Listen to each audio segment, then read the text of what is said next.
January 1944. Over the dark waters of the Pacific, the night is broken only by the faint hum of engines. Below, the Japanese island base of Rabaul lies still, a fortress once untouchable. Inside a command bunker, cigarette smoke coils in the air. Japanese officers lean over maps, confident, amused. Reports from scouts speak of new American planes, small, unproven, toy-like. One pilot had said with laughter echoing through the room.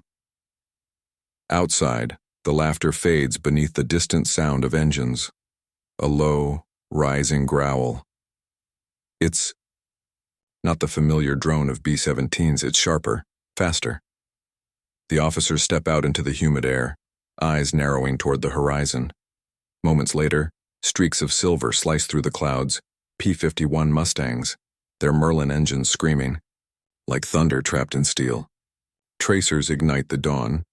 The toy planes dive with surgical precision, guns roaring. Explosions rip across the airfield. The once invincible Zero fighters crumble before a storm they never expected. By the time the Mustangs vanish back into the sun, silence and smoke are all that remain. The laughter that once filled the bunker has turned to disbelief. The age of Japanese air supremacy is ending, and it begins here. In the early years of the Second World War, the skies of the Pacific belonged to Japan.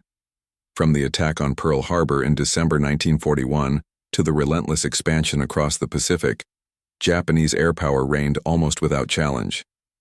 The Mitsubishi A6M0 was not just a plane, it was a symbol of empire, fast, agile, and nearly untouchable in dogfights. American pilots called it the Angel of Death. In 1942, the Allies faced humiliation across the Pacific. The Philippines had fallen. The Dutch East Indies, Singapore, and Burma followed in rapid succession. Every new battlefield brought the same message: Japan controlled the air. The Zero could outturn, outclimb, and outrun anything the Allies sent against it. Allied pilots who survived encounters often spoke in disbelief. How could such light machines dance with such deadly precision? But beneath the triumph, cracks had begun to form. Japan's industrial capacity was limited. Its aircraft production depended on scarce materials, and its training program was built on the assumption of short wars and rapid victories. Every ace lost was irreplaceable. Meanwhile, the United States, wounded but awakening, began to learn. Factories in California, Texas, and Michigan roared to life. Aircraft production doubled, then tripled. Engineers studied combat reports analyzing the Zero's weaknesses, its fragile frame, lack of armor, and limited diving speed. New designs began taking shape on drawing boards at North American Aviation, Curtiss, and Lockheed. The U.S. Army. Air forces had one goal: build a fighter that could escort bombers deep into enemy territory, fight at high altitude, and outlast anything the enemy could send. That ambition gave birth to a strange little project, one that would soon rewrite air warfare. In April 1940, before America even entered the war, the British Purchasing Commission had visited North American Aviation with an urgent request. They needed a fighter immediately, something better than the Curtiss P-40 Warhawk. What North American proposed was daring, a brand new design built from scratch in record time. Within 120 days, the first prototype was ready, the NA-73X, what would later become the P-51 Mustang. At first, the Mustang was underwhelming. Its Allison engine limited performance above 15,000 feet. In Europe, where air battles raged at higher altitudes, that was a fatal flaw. The British, however, saw potential. Engineers began experimenting, and the idea emerged to replace the Allison engine with the Rolls-Royce Merlin, the same power plant that made the Spitfire legendary. The transformation was astonishing. With the new engine, the Mustang could climb faster, fly higher, and range farther than any Allied fighter before it.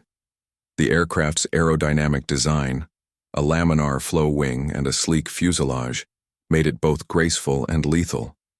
By 1943, the P-51 had evolved into a true long-range escort fighter. It could follow bombers all the way from England to Berlin, and in time across the Pacific to Japan itself. Its arrival marked a turning point not just in performance, but in psychology. For the first time, the Allies possessed a plane that could seize the initiative. Yet even as the Mustangs proved their worth over Europe, few in the Pacific noticed. The Japanese high command, confident in their Zeros and experienced pilots, dismissed reports of a new American fighter. "Their planes are heavy," one officer remarked. "Their pilots clumsy. The Zero will always rule the air." But the air war was changing, fast. The Allies' island-hopping campaign brought them closer to Japan's defensive perimeter.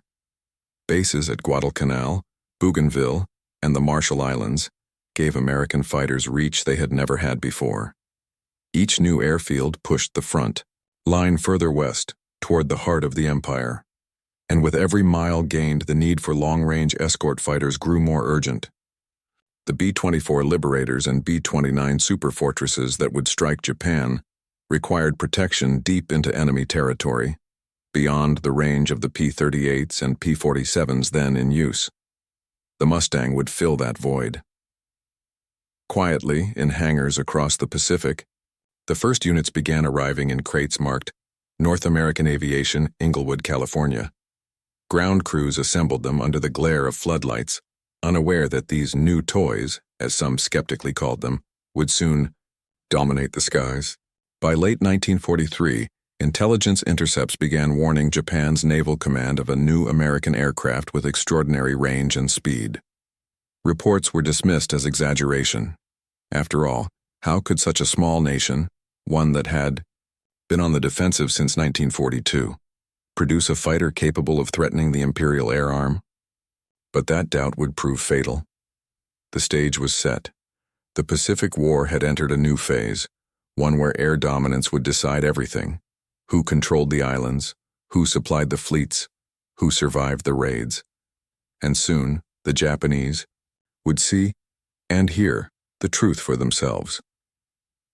By early 1944, Japan's war machine was stretched thin. Its empire sprawled across the Pacific, from the jungles of Burma to the volcanic islands of the Marianas. But its lifelines were fragile.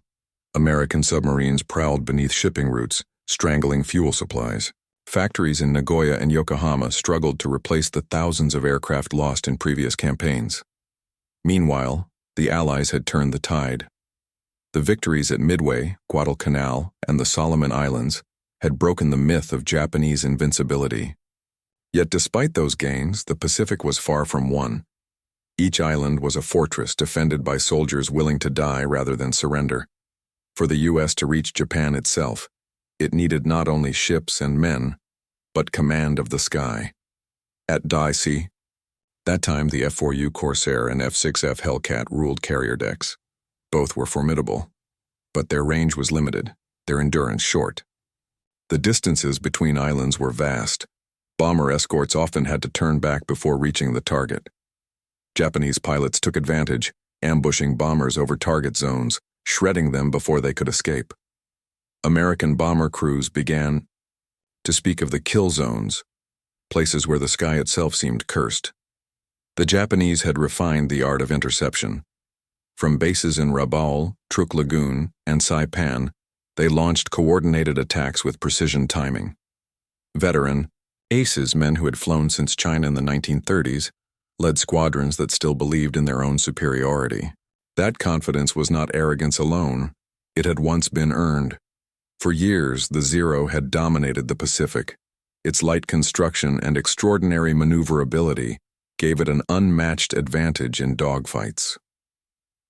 The average American fighter was heavier, less nimble, and poorly suited for turning battles. Pilots were taught to avoid close engagements altogether. Never dogfight a Zero, the manuals warned. But something was changing in the way Americans flew. Experience had hardened them. Pilots learned to exploit the Zero's weaknesses: high-speed dives, vertical climbs, and energy tactics. Instead of turning, they struck and vanished. Doctrine evolved from survival to superiority. The arrival of the P-51 Mustang only accelerated that evolution. It wasn't just a new fighter. It was a new philosophy of air warfare. Its range of over 1,600 kilometers, 1,000 miles, allowed it to escort bombers across oceans, and its Rolls-Royce Merlin engine gave it power at altitudes the Zero could barely reach. Where the Japanese fought with agility, the Americans countered with speed, altitude, and endurance. Still, even in early 1944, the Mustang was viewed by many as a European weapon. Over Germany, it had already proven decisive, cutting down the Luftwaffe's might and protecting the daylight bombing campaigns that crippled Nazi industry. But in the Pacific, where distance was the enemy, few believed it could truly change the game. Then came Iwo Jima. The volcanic island, barely 8 square miles in size, became the most valuable piece of land in the Pacific. It lay midway between the Mariana Islands, where the B-29s took off, and the Japanese mainland. Whoever controlled Iwo Jima controlled the air. For the Americans, it was a lifeline for emergency landings and fighter escorts. For the Japanese, it was a shield. As the invasion was planned, generals demanded a fighter that could reach Tokyo and return. The Hellcats couldn't. The P-38s couldn't. Only the P-51 had the endurance. In February 1945, even before the island was secured, engineers began carving airstrips out of the black volcanic ash.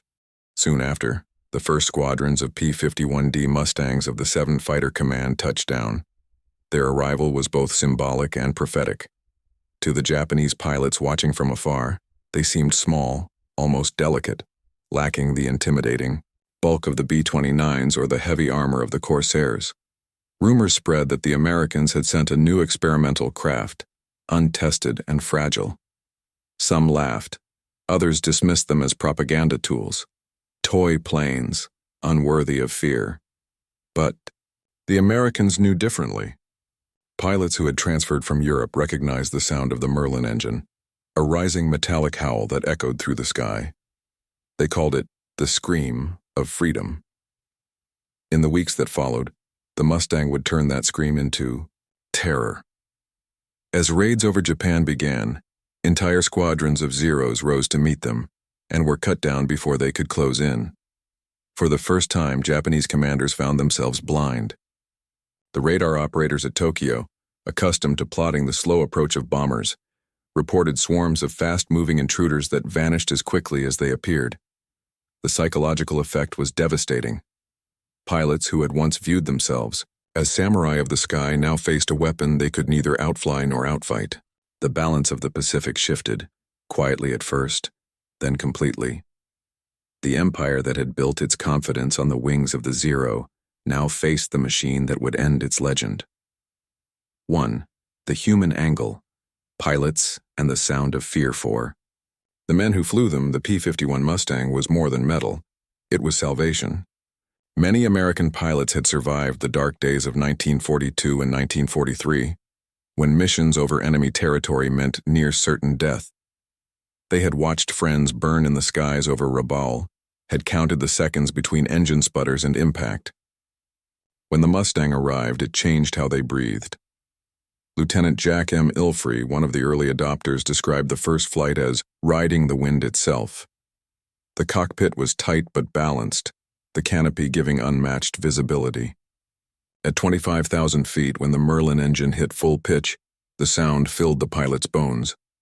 A metallic shriek that told them they could finally fight back. Pilots began flying differently. Instead of diving away from engagements, they climbed toward them. They could pursue Zeros, not evade them. The air war became a hunt, and for the first time the hunter wasn't Japanese. For the men in the Pacific, where every mission meant endless miles over empty ocean, the Mustang became a companion. They gave them names: Péti, Old Crow, Shangri-La.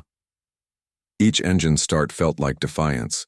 Each return to base, a small victory against the impossible. But in every heartbeat of triumph there was also dread, because the enemy they faced wasn't ignorant. The Japanese pilots were skilled, disciplined, and bound by a code of honor older than the war itself.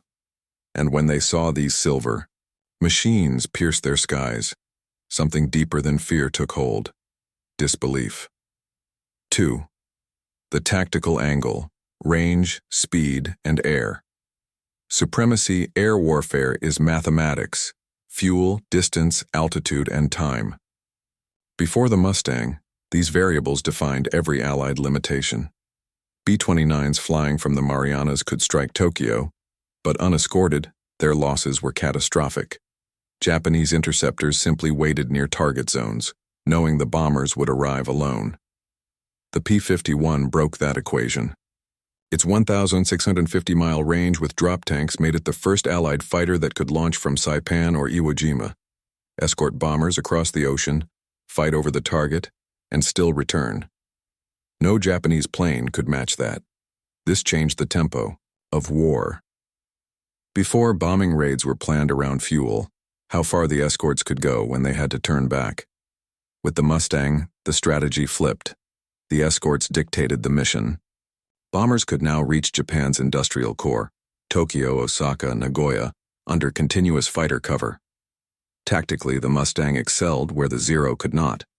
It was faster, over 440 miles per hour, compared to the Zero's 330. Its dive speed shattered records, and its .650 caliber Browning machine guns could tear through aircraft or ground targets alike. In combat, Mustangs didn't turn. They struck, broke off, and struck again, exploiting vertical maneuvers the Zero's airframe couldn't sustain. The results were devastating. Japanese pilots trained for close-quarters dogfights found themselves ambushed from above, their formations shredded before they could react. Within months, Japan's veteran aces were gone, replaced by hastily trained recruits flying outdated models. Air superiority, once Japan's foundation, now belonged to the Americans. 3. The technological angle, the machine that shouldn't have existed. The P-51 Mustang was an engineering miracle born out of desperation. When North American Aviation's team, led by Edgar Schmood and Ray Rice, began the project in 1940, they faced the impossible: design, build, and fly a new fighter in just 4 months. The result was not luck, but innovation.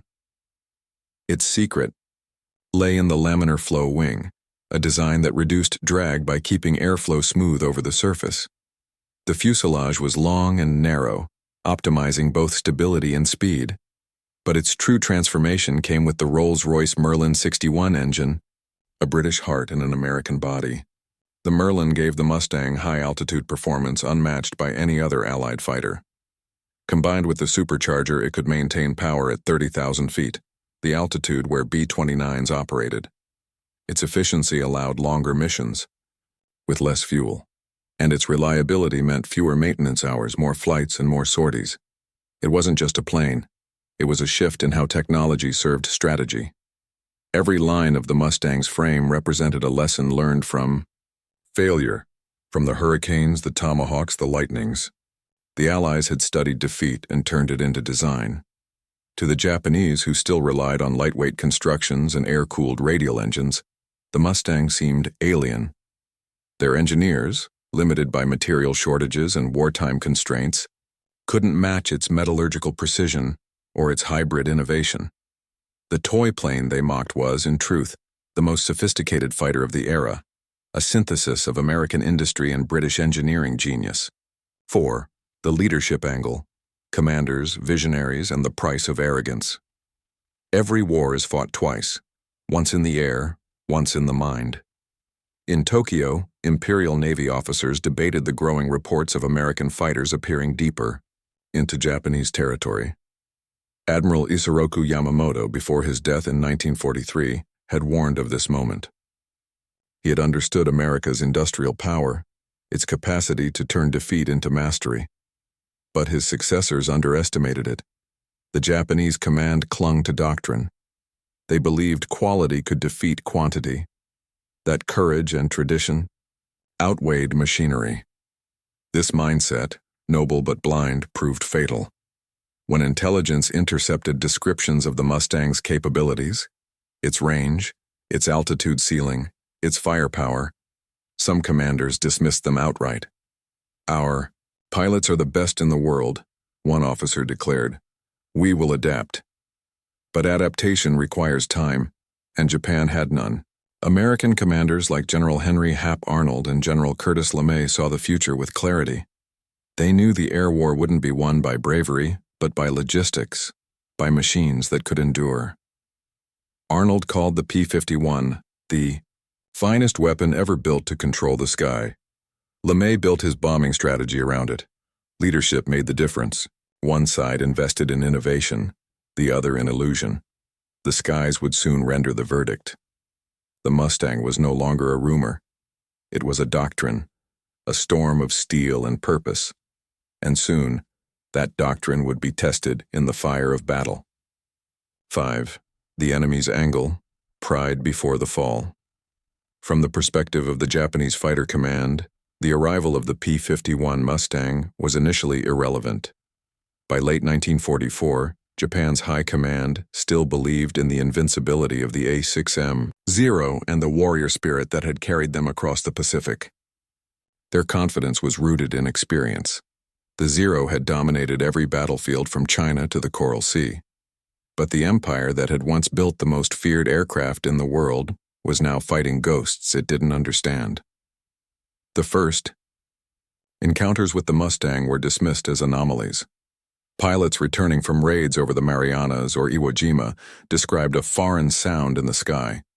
Engines that screamed rather than hummed, machines that dove like lightning and vanished into the sun. Officers called them exaggerations, but the truth could not be ignored for long. On April 7, 1945, a group of Mustangs from the 506th Fighter Group escorted B-29s striking the Tokyo area. Japanese fighters rose to meet them. Ki-84 Franks, Ki-61 Tonys and remaining Zeros. What followed was a massacre. Within minutes, the sky was littered with burning wreckage. The Japanese pilots tried to turn to outmaneuver, but the Mustangs never followed. They struck from above, then climbed again, out of reach. By the time the survivors landed, the myth of the Zero had collapsed. In the officers' mess that evening, silence hung over the room. For the first time, the pilots of the Empire spoke not of victory but of extinction. Their machines, their tactics, their training, all obsolete. The officers who had once laughed at the toy planes now whispered of the new American devil, the Silver Death. 6. The moral angle, arrogance, innovation, and the weight of war. War has always punished arrogance. In the Pacific, the Japanese Empire learned that lesson in the most brutal way. Their faith in spirit over science and in valor over innovation blinded them to the realities of modern combat. The Zero was a masterpiece of agility, but a relic of outdated design philosophy. No armor, no self-sealing fuel tanks, no endurance for drawn-out fights. It had been built for quick victories, not sustained warfare. The Mustang represented the opposite: cold precision, calculated advantage. Every inch of its design served purpose, not pride. Where the Zero sacrificed protection for speed, the Mustang achieved both. Where the Japanese pilots were taught to die gloriously, the Americans were taught to return, repair, and fight again. The moral divide ran deeper than technology. It reflected two different civilizations approaching war from opposite ends of the spectrum. One saw combat as spiritual art, the other as an industrial science. And yet, both sides bled the same. In every burned-out cockpit, whether in a silver Mustang or a green-painted Zero, there was the same human cost, the same letters that would never reach home, the same silence after the engine stopped. The Mustang did not make war noble. It only made it inevitable that one side would survive. 7. The psychological angle, the sound that broke the sky. To the Japanese civilians who lived under the flight paths of the American raids, the P-51 was not seen, it was heard. That high-pitched shriek of the Merlin engine became an omen. Long before the B-29s appeared, people would pause, looking upward as the air began to tremble. The sound rolled over Tokyo, Osaka, and Nagoya, a sound that meant the bombers were coming, that nowhere was safe. In diaries recovered after the war, Japanese civilians wrote of the singing of the demons, the metallic roar that filled the morning sky before the air raid sirens began. It wasn't the destruction that haunted them most. It was the anticipation. For the pilots, the effect was even more devastating. Every time they scrambled, the Mustangs were already there, invisible specks that descended like predators. The sound of the Merlin haunted them even on the ground. Mechanics reported pilots waking in the night, convinced they heard engines overhead. The once proud flyers of the Empire had become prey in their own sky. That psychological collapse, the moment belief turned into fear, marked the true death of Japan's air power. 8. The industrial angle, machines, men, and momentum. Behind every Mustang stood the unrelenting power of American industry. While Japan struggled to build 300 aircraft a month, the United States was producing 9,000 Mustangs a year. Assembly. Lines stretched from California to Michigan, operated by thousands of workers, men and women, working in shifts around the clock. Each plane that rolled off the line represented a system perfected through logistics, standardization, and efficiency. Parts were interchangeable, repairs were quick. Fuel and ammunition flowed freely through secure supply routes. Japan could not compete. Its factories, bombed and blockaded, lacked aluminum, engines, and trained workers. By 1945, Japan's airframe quality had degraded so severely that new Zeros were often sent into battle with defects. Many engines failed before their first combat sortie. The Mustang, in contrast, was built with precision and abundance. When one was lost, 10 more replaced it. When one squadron rotated out, another took its place. The skies over the Pacific became an unending storm of silver. In war, technology matters, but industry wins. 9. The strategic angle, air superiority as destiny. By mid-1945, the Mustang had transformed the Pacific theater. It no longer fought for air superiority, it embodied it. The ability to escort bombers from Iwo Jima to Tokyo changed the entire course of the air campaign. For the first time, the B-29 superfortresses could strike Japan's heartland without crippling losses. The Mustang's presence allowed General Curtis LeMay to execute his devastating low-altitude firebombing strategy, confident his bombers would return. It also paved the way for reconnaissance missions that mapped Japan's defenses before the atomic bombings. Without the Mustang, the air war over Japan would have been a far bloodier, longer ordeal. Its combination of speed, range, and reliability made it the perfect complement to America's strategic doctrine: total domination of the sky as a precondition for invasion or surrender. By the time Emperor Hirohito prepared his fateful broadcast, announcing Japan's capitulation, the once mighty air fleets of the Empire were nothing but twisted metal on blackened runways. The Mustang had done its work, quietly, relentlessly, with the hum of inevitability. The legend of the Zero had ended not with one battle, but with 1,000 screams of Merlin engines echoing over a dying empire. The war was reaching its final crescendo, and in that thunder, history itself would change direction. March 4th, 1945. Iwo Jima Airfield, Number 1. The volcanic dust hung thick in the air as ground crews worked through the night, tightening bolts, refueling tanks, checking ammunition belts. The noise was constant. The clang of metal, the whine of generators, the shouted orders of exhausted mechanics. In the distance, the Pacific shimmered under a blood-red dawn. The 15th Fighter Group, equipped with the new P-51D Mustangs, had orders that morning: escort B-29s bound for Tokyo. It would be the first mission of its kind, nearly 1,500 miles round trip. For many of the pilots, this was their baptism of fire in the Pacific. At 0600 hours, the engines came alive. The roar of the Merlins cut through the humid air, a sound that seemed to shake the island itself. One by one, the Mustangs lifted off. From the black runway, sleek, silver, purposeful. In tight formation, they climbed east into the rising sun. At 30,000 feet, the blue haze of Japan appeared on the horizon. Below them stretched the vast emptiness of the ocean. No second chances. No rescue if something went wrong. But the men felt no fear.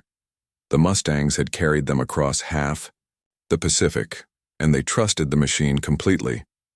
Then, through the clouds, the outlines of the B-29 superfortresses appeared. Giants of the air, heavy and slow, shimmering under the sunlight. The escort merged seamlessly with the bombers, forming a massive aerial armada unlike anything the Japanese had ever faced. As they approached Tokyo, the radio crackled with tension. Radar stations on the Japanese coast picked up the incoming formation. Sirens wailed. On airfields near Chofu, Atsugi, and Yokosuka, pilots scrambled into their cockpits. The defenders were a mix of Ki-84 Franks, Ki-61 Tonys, and the aging Zeros that still formed the backbone of Japan's air defense. For years, these pilots had been the hunters, but that day, they were the hunted. At 09 to 30 hours, the two forces met. The Japanese squadrons dived out of the sun, their classic tactic, expecting to catch the lumbering bombers unguarded. But instead of defenseless B-29s, they met a wall of Mustangs. The clash was immediate and merciless. The first wave of Japanese fighters broke formation almost instantly as tracers tore through their ranks. The Mustangs didn't turn to chase. They climbed, rolled, and struck from above again, energy fighting at its purest form. Captain John B. England of the 362nd Squadron described the moment later. They came at us in perfect formation, brave, precise, but they didn't understand what they were flying into.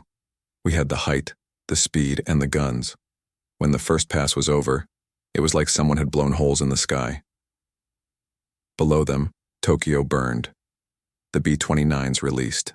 Their loads, industrial plants, rail yards, dock facilities, all targets that had once been unreachable. The air was a storm of anti-aircraft bursts and twisting trails of smoke. But through it all, the Mustangs held the line. For the Japanese, it was a waking nightmare.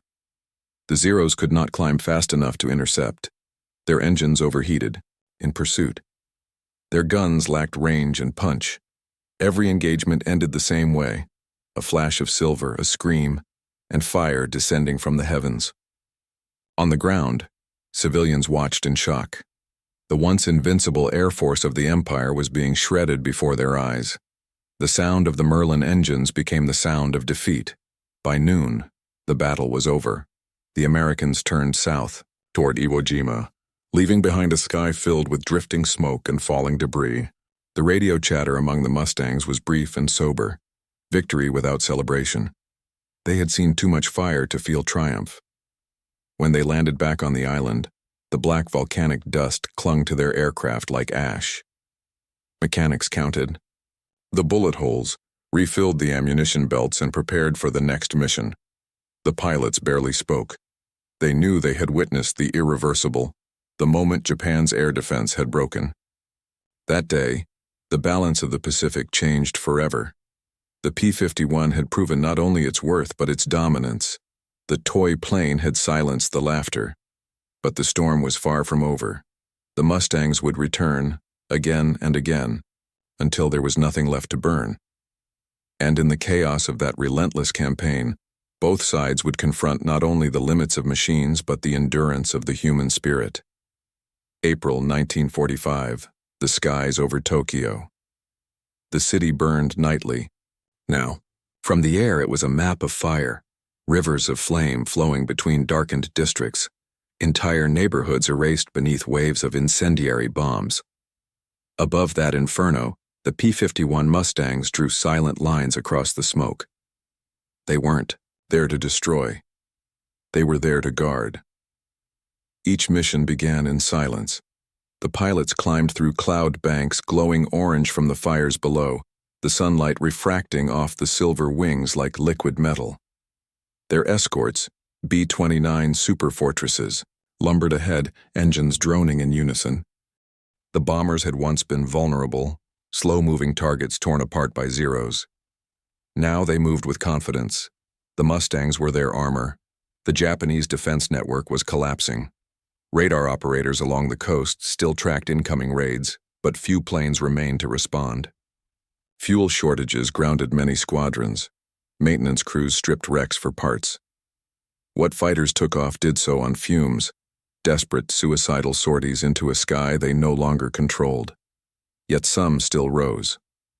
On April 12, 1945, a swarm, of Ki-84 Franks from the 47th Sentai intercepted the bombers over Tokyo Bay. For a moment it felt like the old days, the Empire striking back. The Franks dived headlong into the bomber stream, their 20mm cannons blazing. Then the Mustangs descended from the sun. Captain William Bill Preddy of the 339th Squadron led the counterattack. "We came out of the light like ghosts," he recalled. "You could see the panic. They weren't expecting us to turn inside their dives. The first burst took one, then another. After that, there was no formation left. Just smoke." The sky became a battlefield of speed and precision. A Mustang's 6 Browning 50 calibers spat fire in short surgical bursts. The Japanese fighters twisted, clawing for altitude, but their fuel tanks were emptying faster than they could climb. Some broke off, some rammed headlong into bombers in kamikaze desperation. None returned to their bases. By day's end, 32 enemy aircraft had been confirmed destroyed. The B-29 losses, 0. That ratio became the pattern. Week after week, the Mustangs escorted raids with near-total success. The Japanese called the intruders Enmusubi no Hane, the wings that bind fate. It was not respect. It was resignation.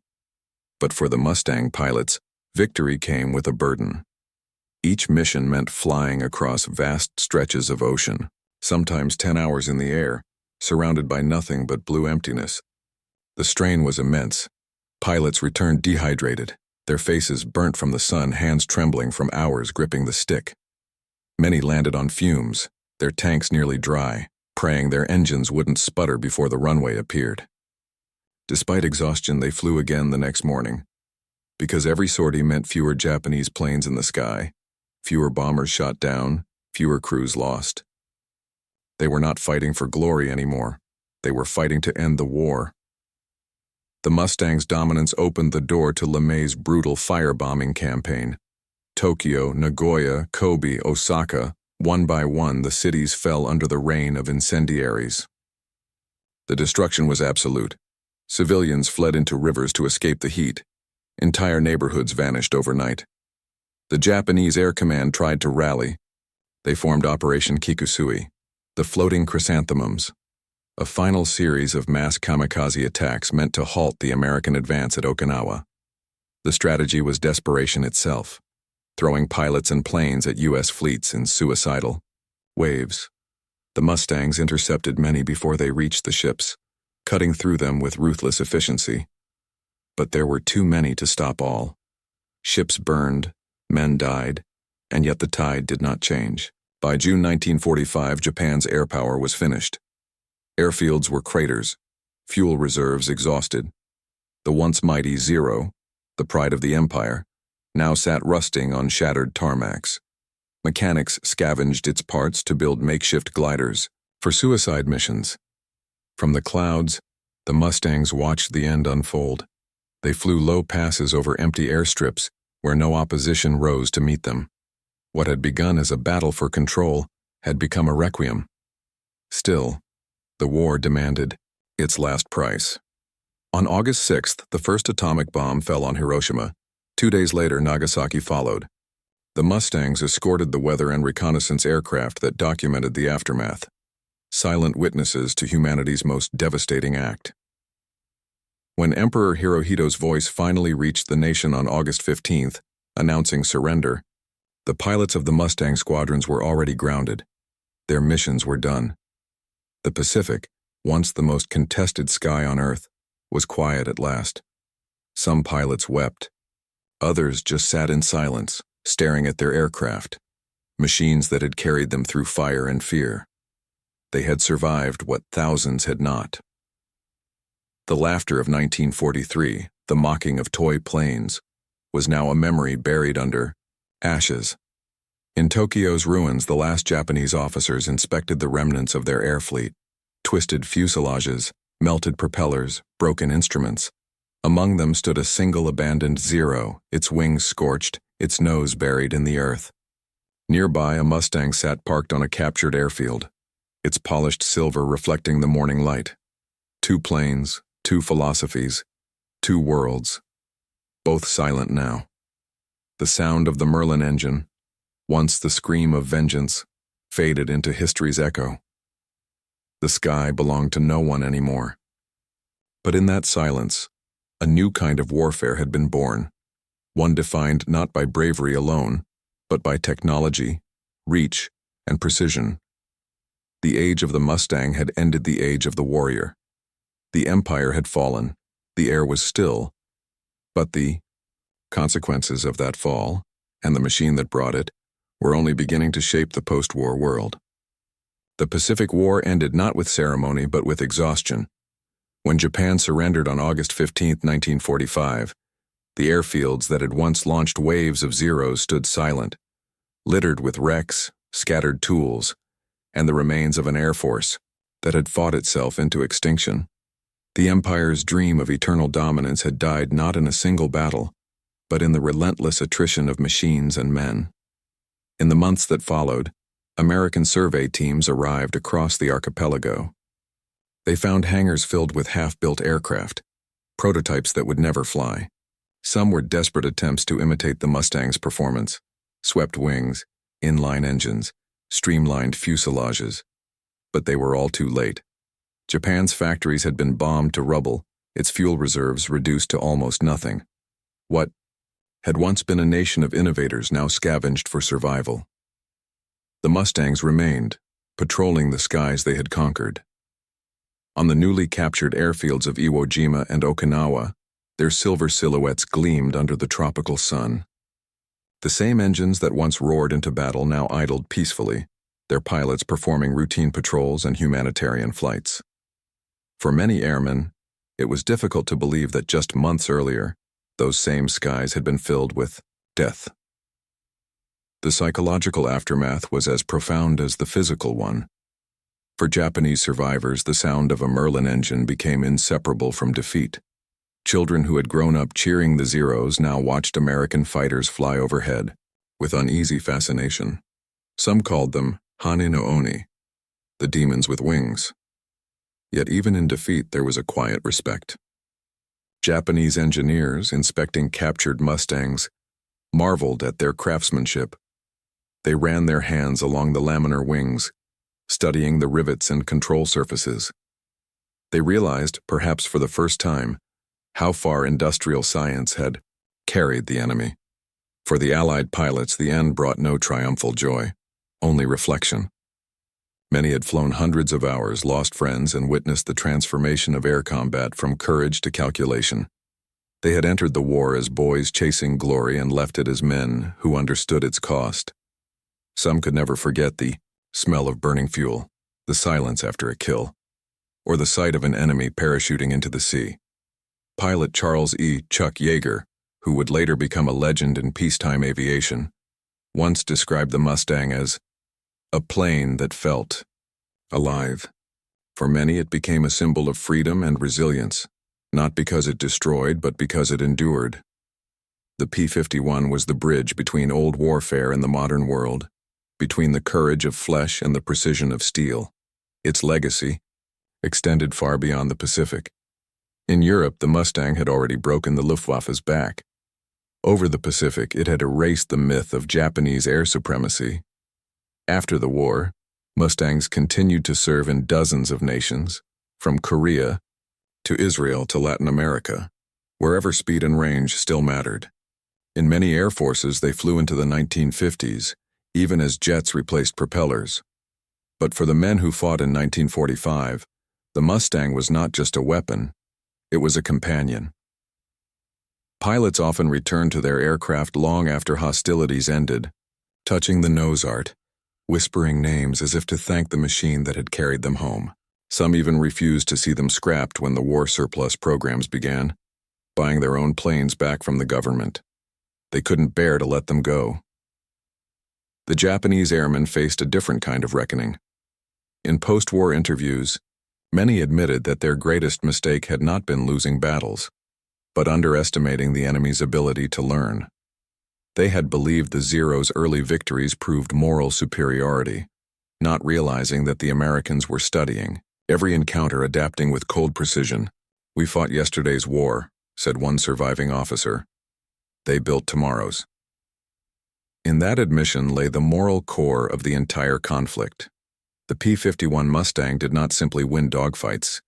It represented the triumph of adaptability over tradition, of pragmatism over pride. It was the embodiment of an idea that would define the second half of the 20th century, that technology, properly understood and relentlessly refined, could change the course of history. As peace settled over the Pacific, the Mustangs lined up, in perfect rows along American airstrips, their propellers still, their polished bodies reflecting the sky. The war was over, but the sound of their engines, the metallic scream that once haunted a continent, would echo in memory long after the last one shut down. The ashes of war gave rise to a new order, and in that new order, the Mustang's shadow loomed, large, shaping both innovation and remembrance. The end of the Pacific War marked not just Japan's surrender, it marked the end of the age of the propeller. Yet for a brief and golden moment, the P-51 Mustang stood at the summit of human engineering, a symbol of everything the industrial age could achieve when desperation met genius. In the occupied airfields of Japan, rows of grounded Zeros sat beside parked Mustangs. The contrast was stark. One represented the past, elegant, courageous, and fragile. The other the future, fast, efficient, and relentless. American engineers working alongside Japanese technicians during the early Reconstruction years studied the wrecks not with malice, but curiosity. The lessons of the Pacific Air War would shape the world's next generation of aircraft, the jet fighters that would soon dominate the skies over Korea, Vietnam, and beyond. Yet in 1945, for the soldiers who had survived, the aftermath was personal. Pilots returned home to small towns and farms carrying memories too heavy to share. The war had given them speed, purpose, and the sky, and then taken it all away. Many spoke later of a strange silence that followed victory, the absence of the engine's roar, the absence of danger. Some enlisted again, seeking that sound in peacetime air shows and testing programs. Others could never climb into a cockpit again. On the Japanese side, the psychological collapse was immense. The samurai ideal, the belief that spirit alone could overcome steel, had been shattered. Survivors of the Imperial Navy Air Service found themselves teaching at newly restructured institutions, often under Allied supervision. They taught aerodynamics, mechanics, and physics instead of Bushido. The next generation of Japanese engineers would be trained not for conquest, but for creation. That transformation was visible in the decades to come. From the ruins of the Mitsubishi plants that once built Zeros rose companies like Mitsubishi, heavy industries, Fuji, and Honda, eventually leading Japan's post-war industrial renaissance. The same precision once used to design fighters was redirected into peaceful innovation, cars, ships, electronics. The philosophy shifted from domination to perfection. The war's greatest tragedy became its greatest teacher. The Americans, too, learned. The Mustang proved that range and endurance were as vital as firepower. Those lessons carried directly into the design of early jet fighters, the F-86 Sabre, the F-100 Super Sabre, and eventually the supersonic aircraft that would define the Cold War. Engineers reused the aerodynamic concepts first tested on the Mustang's laminar flow wings. The sound barrier, once a myth, was broken by pilots who had learned to trust their planes the way Mustang pilots once had trusted theirs. But the story of the Mustang was not only written in blueprints and victories. It was written in memories, of roaring takeoffs from coral runways, of dogfights over the South China Sea, of silver wings reflecting the flames of Tokyo. It became a symbol of endurance, of learning through pain. In 1946, during the occupation, a handful of Mustangs remained stationed across Japan. Their pilots flew reconnaissance and relief missions, delivering food, medicine, and hope to the same cities they had once helped destroy. It was a strange symmetry, the machine that had broken Japan's skies now helping rebuild them. The Japanese children who once hid from those silver planes now watched them with wonder. Many would grow up to become engineers and pilots themselves. One boy from Nagoya later recalled, "I hated the sound of that engine, but when I saw how fast they climbed, how free they looked, I knew I wanted to fly." That boy's name was Saburo Sakai Jr., the nephew of Japan's most famous ace. He would later work in Japan's civil aviation industry, proof that even the instruments of war could inspire peace. By 1947, most of the Pacific Mustangs had been shipped home or sold to Allied nations. Their service was over, but their legend was just beginning. Museums preserved them, air shows revived their voices, and every time a Merlin engine screamed to life, veterans felt a chill, as if the ghosts of those who never returned were once again taking off beside them. The Mustang had done what few machines ever could. It had changed not just a war, but how humanity understood power, innovation, and humility. It had reminded the world that laughter born of arrogance always precedes defeat, and that even the smallest design dismissed as a toy can reshape history when guided by purpose and persistence. By the time the last operational P-51 left service in the 1980s, the world had moved into the age of supersonic flight and digital warfare. Yet the silhouette of the Mustang remained iconic. The perfect curve of wing and fuselage, the balanced harmony of form and function. It was no longer a weapon, it was a symbol of mastery through learning, of redemption through design. And in the silence after war, its message endured. From the ashes of cities and the wreckage of pride, the Mustang's legacy soared higher than its creators could have imagined. Not as an instrument of destruction, but as a lesson etched into the soul of history. History remembers the P-51 Mustang as a machine of war, a weapon of steel, fuel, and fire.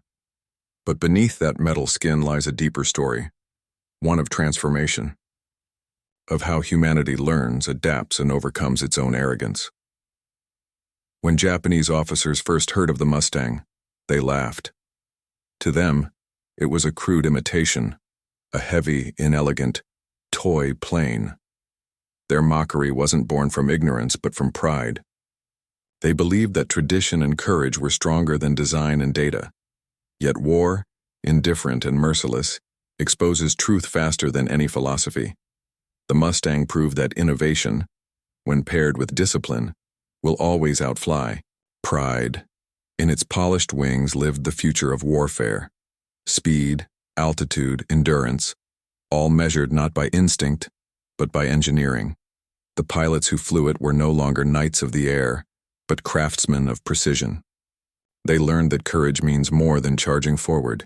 It means evolving when the world demands it. For Japan, the lesson was devastating yet transformative.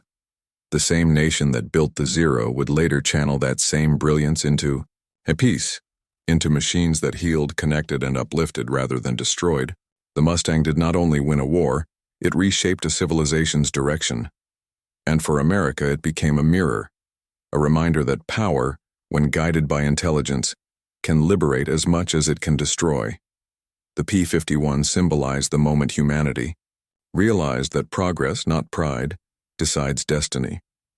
Today, when a surviving Mustang takes to the sky, its engine still carries the sound of that revelation, the metallic hymn of a world forever changed by its own creation. The scream that once announced death now echoes as remembrance. In the end, the war ended not with a roar, but with reflection.